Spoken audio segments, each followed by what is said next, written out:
support others, you are not actually, um, I would say, losing your space. You are creating a place for others to join in so that you can also leave for better.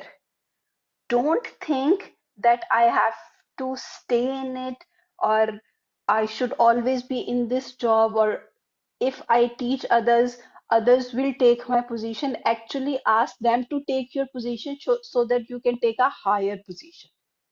With every leadership step, with every support, you are actually making, asking other people to come up and making other people to step in and take that position and lead with integrity, honesty, consistency.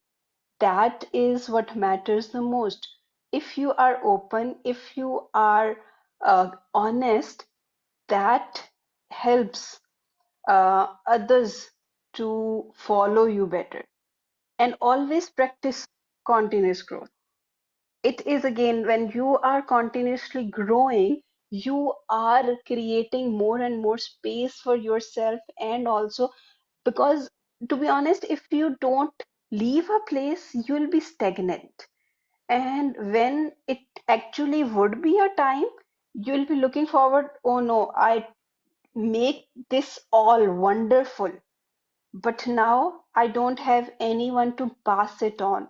So prepare more and more and more people to take on your roles and responsibilities and keep growing. So, with that leadership, the current trends, the current, I would say, contemporary leadership is more towards transformational leadership. You should become a role model so that whatever influence you want to have on others, you don't have to actually say it or preach it. You are symbolizing it in yourself. You inspire with a vision, a shared vision, a bigger picture.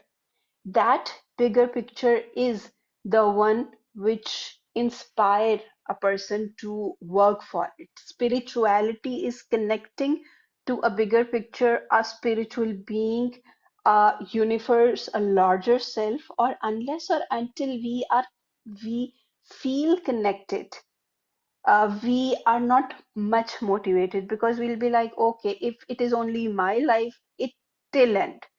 But yes, like you said, with legacy, when you are inspiring others, when you are sharing that vision, and when you are helping others elevate and come up to your place, you are making that connection, that network, and encourage ideas. All the ideas are welcome. Might be some, and actually, it also takes a lot off your head. It's like if someone is coming with an idea, okay, go ahead, have this space, use it. If you need any knowledge, guidance, networking, I am there. But now this is yours. So, and in that, you care for others, what each person needs, what they inspire for. Every individual have personal needs, family needs, social needs, personality needs, and if you let them do in that particular manner, they'll be more willing to support you in your vision and bring in their own unique selves to make it more wonderful and colorful. With the transformational leadership, it drives a very positive culture, and there is lots of social cohesion. You empower other and the vision is sustained. It is not lost with you. So that sustainability, that cohesion, that positive culture is something that we all should focus on. And that is actually, yes, a beautiful word that if we want to live in it, we should create it. If we want a nice garden, we should do gardening ourselves rather than relying on the gardeners. We should become a gardener and let others plant in it. So with that, there are certain challenges as well, because when the people are used to the hierarchical culture, they at times don't take that initiative, or they might even at times start misusing you.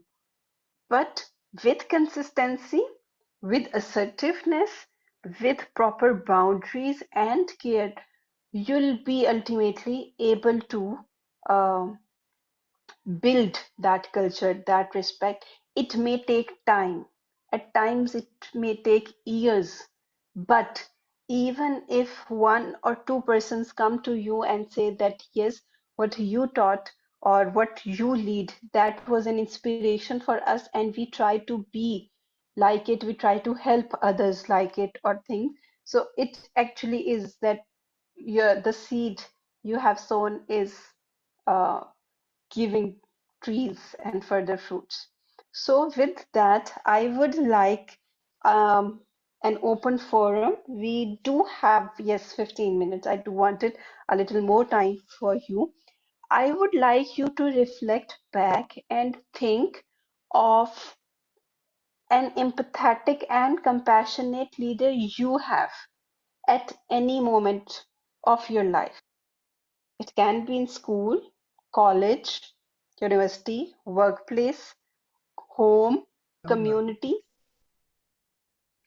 any place where you have uh, anyone.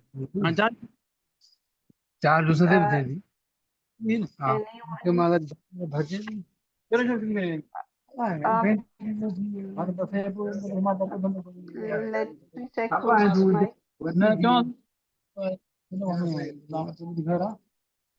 Masood, please mute your.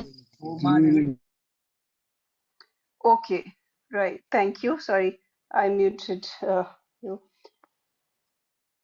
Yes, I have not I did mute, but I have not mute all. So I would like, if you want to uh, write in the chat, or if you can want to speak up, please raise your hands and share your stories, that who was your empathetic and compassionate leader, who was your inspiration.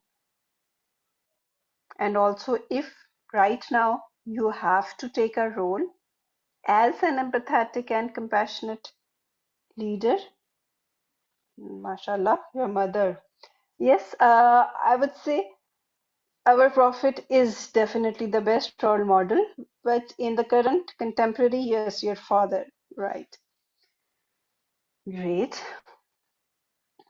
If anyone wants to share, might be some examples, any particular incident that is in your memory of how a leader should be? Or I would start because if Fariha, please.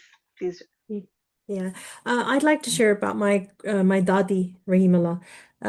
So my dadi wasn't a very educated woman herself, but she was a strong and very purposeful lady, and she left us a great impression with us. She lived with us when we were younger. She's passed away now, but she lived in the UK, and she really inspired me and my sisters, and she'd really encourage us about education, about seeking a better life. And she was so beautiful about it. Like, for example, sometimes, if our results weren't as good as we wanted them to be in exams, for instance, she'd sit us down and she'd say, "Koi gal nahi putter." She used to speak Punjabi, and she'd be like, you have to be strong, and that's how you learn. And she'd give her own example. Look, imagine me if I was educated, what good stuff I would have done in the world. I want you girls to do that. And it was just such a beautiful thing because there were other people in the UK at that time, and there still are, unfortunately. Even though they live in the UK, they were very narrow-minded. They wouldn't send their daughters to colleges because, oh, they're mixed and this, that, the other. But my grandmother, she really, she had such beautiful empathy, and she was like, look, you have to make a good life for yourself. You have to do good good for the world, for the people around you. And it just really stuck with me that someone who, even though she didn't have that for herself, she really wanted it for us as the next generation. And she could see, what a difference it could make in the world just by making us be educated Muslim women especially. So that's like for me my personal story from my own kind of life growing up. Um, she was an inspiration. Thank you so much, Priya. Yes, that is a wonderful, beautiful story. Where grandparents and a number of people are sharing their mothers, fathers, they do inspire us. And there are some moments in our lives. Like, for example, I do remember my mother is I start traveling for education to another city daily from first year, and everyone was around in like was like, okay, she's in first year, right after matric, she's traveling daily for like 2 hours. But my mother, my father, both were like, yes, if she wants to and the opportunity is there, she can go.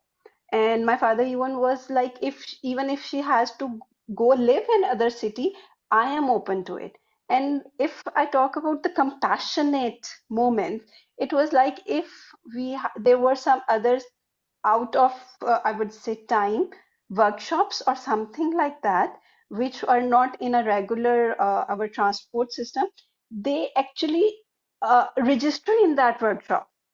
My mother used to register in a workshop so that I wanted to take it. It was interesting for me. Or my father also registered for one of the workshops where he was like, okay, I have to take her. She wants to do it. So these are also the compassionate moments, the things. Okay, university professor, Mrs. Zainab Bakar. She knows how to include everyone and kept pushing us. Yes, practically applying knowledge. Thank you, Aisha, for sharing. Anyone else also want to add up? You can unmute your mics to share the stories, your moments.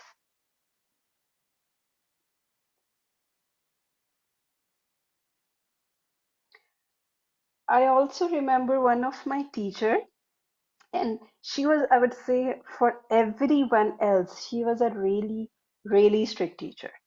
But she was a teacher, and then she was my head of department when I joined the college.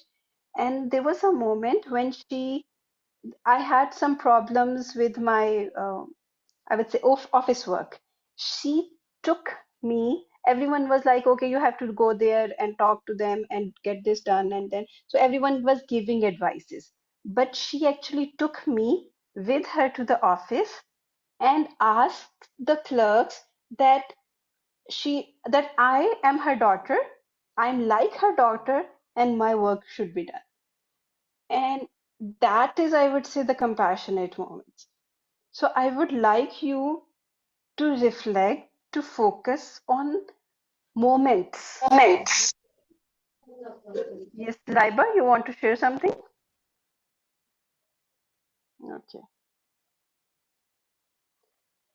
Okay, yes, I'll share. I'm sorry I wasn't sharing the earlier, but I'll share the presentations. Okay.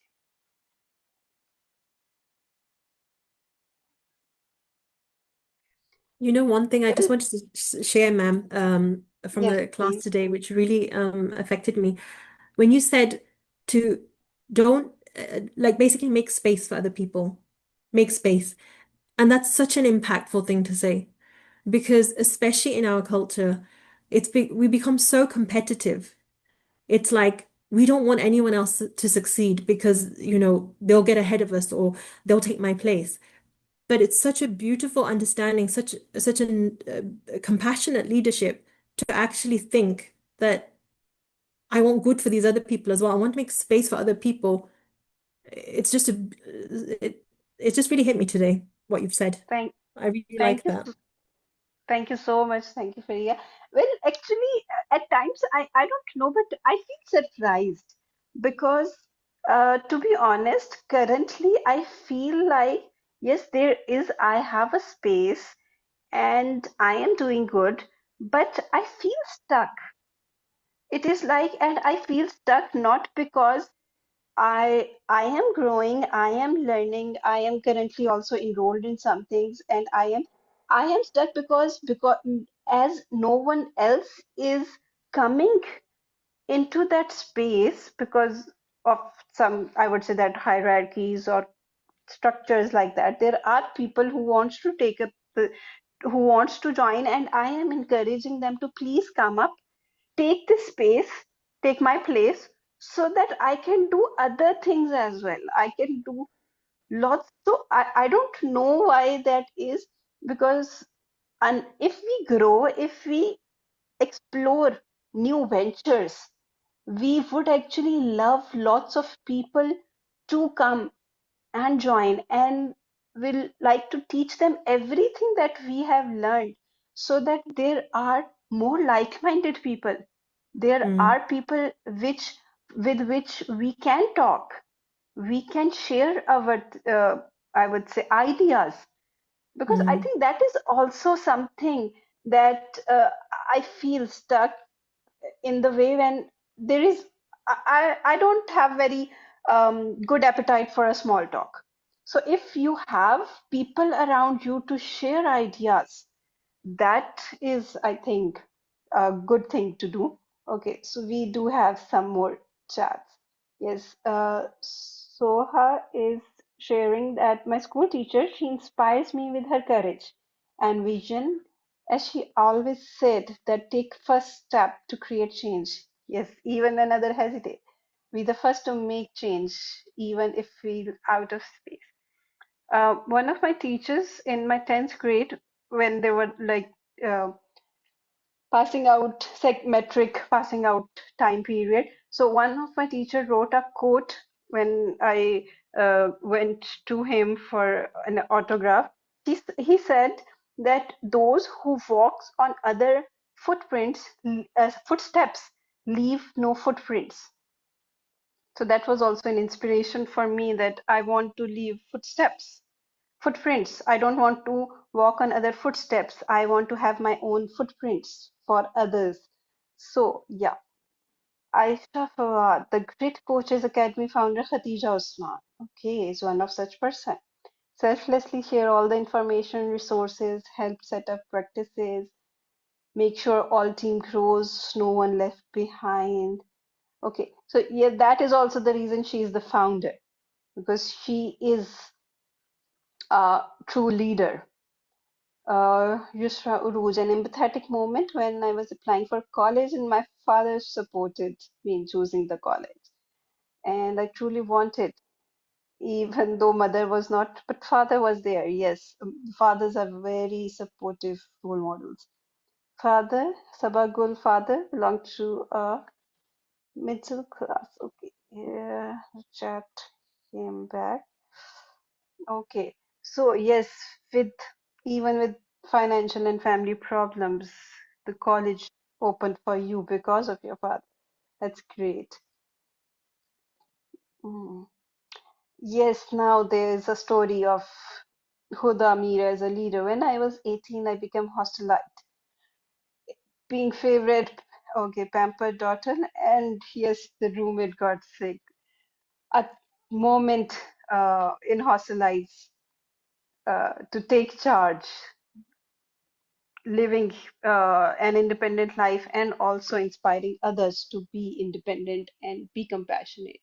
Yes, thank you very much for all of your support and reflections, sharing your um, moments with me, sharing your reflections with me. And as the time is getting short, I would like you to have, I won't have um, reflective assignment in this week because you are already working on the advocacy project, but I would like to share your reflections on your LinkedIn pages, or make collection of your reflections for your final, I would say, um, the closing reflective sharings. in that time, we'll like to have um, a very nice collection of all of your reflections. And thank you very much for today's session. I would like to close it here. It's almost the time. And inshallah, next week we'll meet again with another topic. Thank you so much. And Allah Hafiz.